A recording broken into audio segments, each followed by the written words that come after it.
Tapoter la famille Linda la Star. Merci Linda la Star.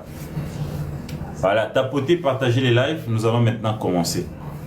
Voici les faits. Tout comme déjà quand même belé. Qu'est-ce qui s'est réellement passé dans Ndeko Gauthier Sey? Yelo Nini Eleki. Ndeko Gauthier Sey, comme tout citoyen, a sali programme nae. A l'objet Mokolo ya le 9. Il s'est na Longwa Kinshasa. Na se rendre na Mikili ya Poto pour 5 jours. Après na Longwa Mikili ya Poto na ke Dubaï pour 5 jours. Et puis na zonga na Kinshasa. Pour des raisons et à Msala bien sûr. Ndenge pe na otaki ba Congo bien sûr. Na sali 3 jours na ba Congo. Na na Mwanda, Boma, Tchela, na Matadi, na zone Kinshasa. Na ngina bimape car toujours pour na Msala to salaka. To sali la rabino. Na sobi billet na ngai mais bato bakene osome na nga billet tout oyo basali erreur basome nga billet économique tant on a commis na aéroport na ye na lekimba moko na agence ya Ethiopian parce que na soba bina ça sur classement parce que sur classement tant on a salé sur classement ça m'a pris quelques minutes donc j'étais quand même visible dans l'aéroport bat ba moninga moi mingi Gauthier Sey aza mutu ayebani alika na itando yukia sala comme ça ape mutu oyo ana ba to mibale misat ba sepla na epé na ba service aéroport et généralement quand Gauthier Sey y a un problème au niveau de la justice que DGM qui saisit généralement Gauthier Sey est informé en avance par ses sources pour en website que non même au niveau parquet ana ba source ba benga kae Gauthier Sey tu as un dossier en justice il faut milengela soit na deuxième Gauthier Sey on a dossier moyen mikolo bimezate parce que aux a un dossier rien n'a été fait dans ce sens là na commis l'aéroport na kutani na bande ko ebele basala na ba service ba yambinga ba pesinga mbote aucun ne m'a soufflé un problème na sali sur classement na ngai na futi mbongo ba pesinga bien na nga business na futi go pass na bibo na keno kota na salle d'attente n'a profité, n'a grignoté quelque chose, n'a bambouteillage à Kinshasa, j'ai quitté très tôt. Et puis, l'état n'a la vol à 13h. Et il faut les cambalements qu'on a immigration. Immigration va enregistrer, va salir aux captures, après, au leki. Tant on a commis la immigration, on a présenté les documents, on a enregistré. Pendant qu'on était en train de m'enregistrer, il y a un monsieur de la DGM bien sûr, a aussi neti par quoi place tout ça la checking, aïe, azoya, aïe, si m'entendons excusez, donnez-moi le passeport, à Botoli, m'entendez qu'on a ses passeports, à vérifier comment, à Talinga, abi monsieur Gauthier, 1 minute, 20 place ou en avant 5 ans m'panzi, aïe, si m'entendons arrête l'enregistrement de Gauthier, continue à battre monsieur. Bon, à moi citoyen républicain, je peux pas me sentir en insécurité. En face, il y a Jean, n'est-ce pas? Il y a l'État en Bokanangaï. Pour moi, c'est de l'air droit. Basa Msala na bango. Na vandi, na zozela. Nathalie, 30 minutes. 40 minutes. Non, ça sent mon fin. Mais messieurs, je vais savoir le pourquoi pour retenir Ngaïa. Oh non, patient, osez la chef aéroport. Non, mais comment chef aéroport?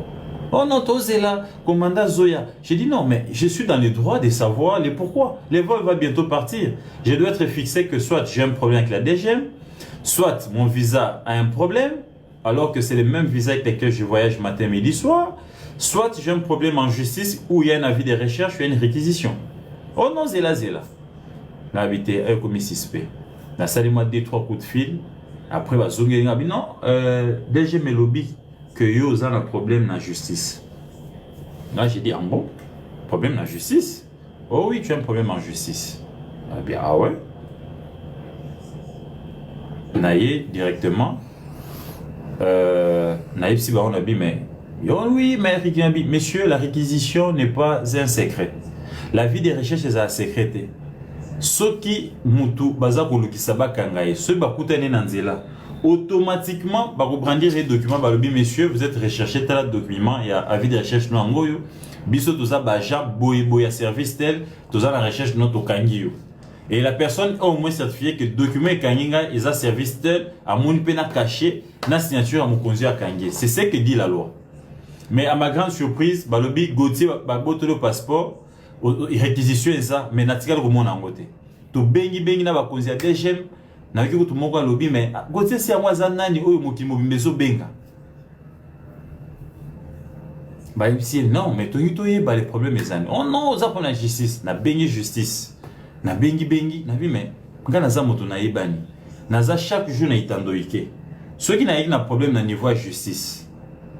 Na bureau na bureau na ville neti nangonga o na bureau na nge yebani mokili mobima na ba mama bateki mama zandu ba mama bateka matembe ba yaka awa ko na yambaka bato nyonso pona makama bato nyonso bebi bureau Gauthier na adresse na Kinshasa yebani. Comment Gauthier sey baluke linga yiwapi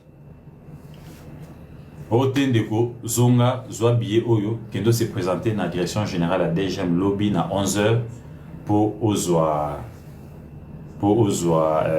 passeport. Moi j'ai dit mais je rate mon vol, manque à gagner. Moi je suis un pauvre journaliste. J'ai fait mes petites économies, billet on a soumis $3,408. Bah on a ça déjà réservation, go pass to foot, tout ça. Je suis déjà nagé déjà à près de 10 000 balles. De Nyonsoyo, n'a perdre en kakaboye. Alors que c'est un voyage que j'ai préparé des mois et des mois avec des mbongo, il y a mbongo passe, il y a bomba mouké. Mais maintenant qu'à gagner en annonce, parce qu'il me faudra des pénalités, il me faudra tout ça, je n'ai pas. Oh non, monsieur Gauthier, ça c'est pas à nous, tu vas poser la question à la direction générale. Bon. Bao ba humilier ngai ba filmer nga ba publier ba kangi Gauthier sei azawa na kasho ba humilier nga ba salaki wana Nzambe alimbisa bango ba partager na bimi na zongi mutu ke se zongaki yangi obligé na zela mutu keya na zongi ndaku na lali na expliquer na mama bana te botala makambu eleki buye depuis na banda makama mibembo na vinanga mbala liboso komena ngai. Lobi nango na keko se présenter na DGM vers 12h na boulevard Awanagold. Na komi na posé problème mais c'est non passeport dans le zongité passeport na weza niveau ya passeport na weza na aéroport faut à lundi. Imagine non mais je peux rentrer lundi prendre mais je vais quand même être identifié plutôt éclairé sur la plainte. La plainte émane de quel tribunal parce que natina hyper avocat nanga akendaki na parquet général akena tripé akena grande instance même si likambo ezate Gauthier azana likambo te bakomi kuna baluki avocat le bikambo. Mes avocats me disent que j'ai pas de plainte mais d'un côté on me dit que vous avez une réquisition. La réquisition c'est pas un secret bopé sanga réquisition pona kende koyeba mutu oyo afundaki nga et puis na samba naye et na reprendre ba droit na ko so passeport o te ke no zonga lendinga bi non ezalaka bongo te. Si c'est le cas bino nde boko dédommager ngai te na bimi wana na zongi bureau nanga awa na vandi avocat na ngai abisinga DG na uti ko tala partout na moni place likambo ezate toza likambo te oyo fuza likambo susu bandi ko citelenga kombo na aéroport na bengi mais mokando bino bozongisela inga pour na système bolubike na yale kité. Mais au besoin qui appelle muto abenga keza nani oh soki un certain mbouya soki mbouyi soki nani batanga ba kombo. Je dis mais na yebiete je n'ai aucun problème avec lui. C'est quoi les problèmes? OK la Nzambe yemoko yebi ngai naza maboko pembe et puis droit sur mon chemin na ipsi binaye na bilokola yo ti parquet avocat babi kamboyalité na bengi bakambi msusu ya justice ya niveau likolo babi biso beto tso benga babi likambo ya lite mais kende na parquet omona pe yomoko okutana bakambi ya parquet wana ba benga DGM pour payer son passeport. C'est comme ça que je prends mon véhicule ngamoko na volant na garde nangai toke inde te na parquet ya Gombe na komi na bengi ba konzi kuna na moni moko na ke moni mususu na soli na e pendant que na parquet de ba tidelinga mo papier moko boy e uti DGM Oh non, numéro de dossier à Ngoyo. Elle dit, mais on a fait 48 heures pour voir le nom du dossier. C'est maintenant qu'on le retrouve. J'ai dit, bon, on a dit que c'est signé à votre nom. Donc tout pousse à croire que on voulait couvrir, c'est pas moi qui. Denabim, ok, j'attends entendre mon plaignant. J'ai patienté pendant 2 heures. 2 heures après, magistrat moi benga, na kei, na bureau nae, baluki, oh non, pour plainte Mowezawa, il y a un gouverneur Daniel Bumba. Non, on a un problème sur na Bumba, j'ai donc aucun problème d'ailleurs. Na collaboré avec na dossier tel, d'ailleurs, telle période, ministre Naemoko, maman Lili, colonel Lili que je salue, à Benga Kingai. Na qui écoute réunion qu'on n'est pas naïe na qui na ba msalamu ebele na tindaka collaborateur na mo vodi matia fa ke na ruti kuna be c'était pso de nka gotier c'est ngabité na za ba ba réunion ebele moi na qui ndekune zate je n'ai aucun problème au te plainte ça ce qui a février au lobaka émission moko mambaza non j'ai dit oui ngani na lobaka moi je confirme les faits. Oh lobaka bugambe oui ce sont des faits que j'ai à dire parce que na sara descend Tanzanie. Ah ok. Vanda wana, oh papa, oh, namoni ba téléphone, Lili, oh. Gauthier Tokangio. Je dis, c'est pas possible. C'est comme ça que j'ai été mappé. Nabi, mais c'est pour seulement ces dossiers. Oh, bien bon. Ok, c'est bon. Moi, je suis un républicain. Et puis, na soda, je suis préparé au combat. J'ai dit, une justice sur terre et une justice au ciel. Et à un moment donné, tant que ça m'a bé, mitira na place à bateau ça m'a bé parce que les loyaux, le beza yo, les loyaux, le beza muninga. Namboka auto avec na ba les tout puissants vacabilistes. Les lots et belé basu namboka te ba palangani palang. Bo solliciter Gauthier à Vanda jusqu'au mois de juin 2026.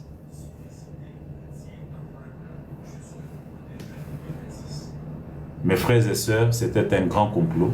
Et si nous sommes libres aujourd'hui, tout ça en liberté, ce n'est pas par la grâce d'une personne, mais c'est par la grâce de Dieu. Parce que la manière dont les réseaux s'étaient déjà constitués, c'était vraiment déjà longa. Mutuka makaleye, bamsus batindi na bakolit na bango.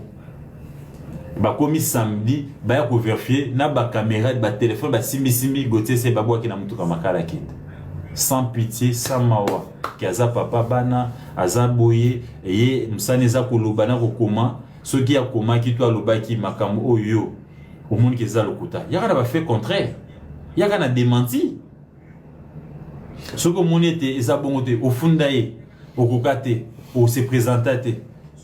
Pourquoi les lois au diembela et lo komo komi parce que bolinga ya angaka ki ne Paris, angaka kota France. Et bon non akima Kinshasa 6 mois. Bino ba kongomani, bino ba bolana na ba itando ikete.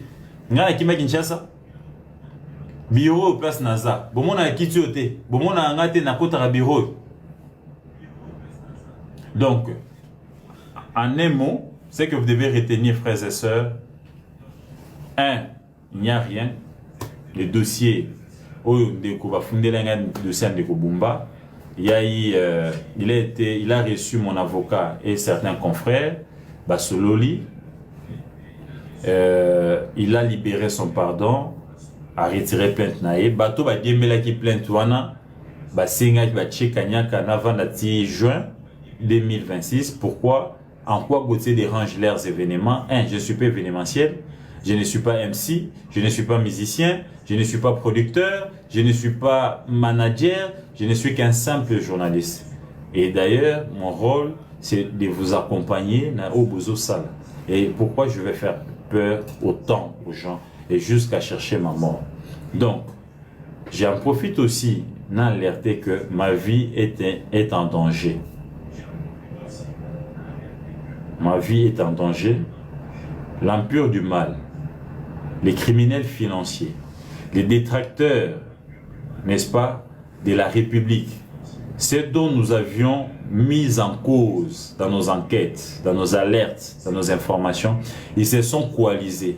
Ils ont mis les égos de côté, Bayokani, Basangani, Lokola Gauthier, Toluki Nanzela Nyoso Tozoaete, Tosombaete, Tosombaete, Tokangisae, parce qu'il est tellement sourcer na makambo ya lobaka. Maintenant, il faut la battre. Il faut les tuer. Et à ces moments, tout se dessine, il faut que Bomaye parce que Gauthier dérange. Donc, vos prières, votre soutien, place aux amis, mais seulement message P pour Nabango, ceux qui n'ont pas fait Nanzela au Bambaza au Sal. Et Zaka qui Nzambe ou ya Tata Nzamonga na Sambela à permettre et à Kana qui peut être liwananga et Nanzela wana. Mais ceux qui sont dans Mokano Nzambe te et Tengana zana droit chemin, Nanzela sembu. Nzamba pour permettre ma bémoroté kouelangai. Dieu a permis à ce que Job basimbaye basimba bozunaye basimba nzoto naye maebsaki bango molimo mona